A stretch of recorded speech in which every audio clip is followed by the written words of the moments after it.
చిట్టి చిలకమ్మ అమ్మ కొట్టిందా తోటకెళ్ళావా పండు తెచ్చావా గుడ్లు పెట్టావా గుటుక్కుమన్నావా గుడ్లు పెట్టావా గుటుక్కుమన్నావా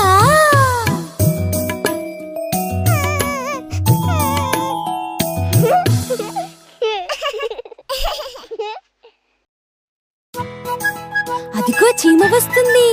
ఎక్కడి నుంచి వస్తుందో అడుగుదామా? చిట్టి చీమ ఎక్కడికెళ్ళావు?